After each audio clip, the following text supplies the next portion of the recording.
Hi friends, तर पुन्हा एका नवीन व्हिडिओमध्ये मी अश्विनी आपल्या सगळ्यांचं मनापासून स्वागत करते। तर आज आलेलो होतो एक शिष्यवृत्तीचा फॉर्म होता, तो भरायचा होता। त्यासाठी आम्ही गेलेलो होतो आंबेगावला आणि तिकडचा हा परिसर आहे। तर पाहू शकताय, पावसामुळे सगळीकडे हिरवंगार वातावरण झालेलं आहे आणि जागजागी आता अशा पद्धतीचे हॉटेल्स झालेले आहेत, कारण आता हॉटेलला खूप सारी मागणी असते। चहा पाणी याच्यासाठी खूप सारे रस्त्याने हॉटेल दिसत आहेत। तर हा आहे जुन्नर ते घोडेगाव रस्ता। तर परिसर रस्त्याचा कडे आजूबाजूचा तुम्ही पाहू शकताय। तर आज ते काम करण्यासाठी आम्ही गेलेलो होतो। तर आता चाललेलो आहे घरी। तर जाताना थोडंसं असं म्हटलं शूट घ्यावं। छान असा पाऊस नव्हता, मस्त वातावरण उघडलेलं आहे। डोंगर, झाडे, फुले चांगली अशी बहरलेली आहे। सोयाबीन लोकांनी पेरलेलं आहे, ते चांगलं उतरलेलं आहे। तर असा हा आपला व्हिडिओ शेवटपर्यंत पहा, व्हिडिओला कंटिन्यू राहा। त्यानंतर आपण एका ठिकाणी जाणार आहे, तेही मी तुम्हाला शूट दाखवते।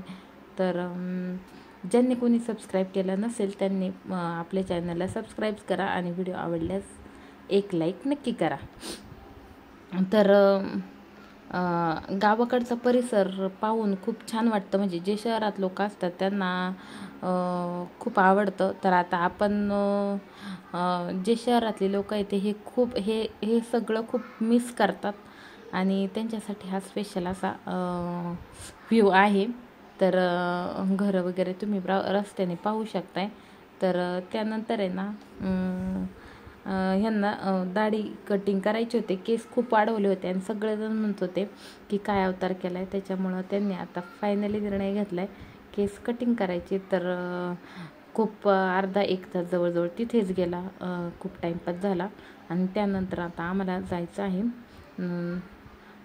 माझे म्हणजे मिस्टरांचे मामा आहेत त्यांच्याकडे जायचं आहे गणपती बाप्पासाठी।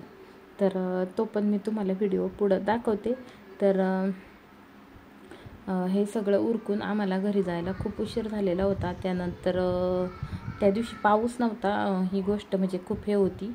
आणि आता बाहेरचा परिसर पहा। त्यानंतर आम्ही इकडं आलेलो आहोत, गणपती बाप्पाची सगळी तयारी झालेली आहे, भजनाचा कार्यक्रम आहे, त्यासाठी आता जेवण बनवायचं काम चालू आहे। तर मस्त पुऱ्या वगैरे करायचं काम चालू आहे। तर हे थोडंसं शूट मल्हारने घेतलं वाटतं, मल्हार काही एवढं घेत नाही, पण त्याला रिक्वेस्ट केली का मग थोडंसं घेतो, तो जास्त इंटरेस्टेड नसतो कुठल्या गोष्टीमध्ये। आणि पुऱ्या बनवायचं काम चालू आहे, बाकीची सगळी तयारी झालेली आहे आणि आता आम्ही पुऱ्या करून घेत आहे। तर व्हिडिओ शेवटपर्यंत पहा आणि आता त्यानंतर थोड्याच वेळात आता भजनाला पण सुरुवात होणार आहे। तर भजनाचा पण मी तुम्हाला व्हिडिओ दाखवते, तर तो पण पहा। तर सगळे विचारत होते की म्हणजे व्हिडिओ का काढतात, तर आपलं यूट्यूब चॅनल आहे, मी सगळ्यांना सांगत होते। तर आवडतं सगळ्यांना व्हिडिओमध्ये यायला। तर ते पण म्हटले आम्हाला पण व्हिडिओमध्ये घ्या। तर चला ठीक आहे। त्यानंतर इकडे पुऱ्या पण करून झाल्या, तळायचं काम चालू आहे, मस्त गरम गरम पुरी करायचं काम चालू आहे। आणि त्यानंतर आता थोडासा भजनाचा मी तुम्हाला व्ह्यू दाखवते आणि बाकीची पण तयारी सगळी झालेली होती, स्वयंपाक सगळा बनवून रेडी होता। तर खूप मोठा किचन वाटा आहे, खूप जण एका वेळेस काम करू शकतात। हे असं माझ्या मामा सासऱ्यांचं घर आहे। तर खूप मोठं घर आहे, आत्ताच त्यांनी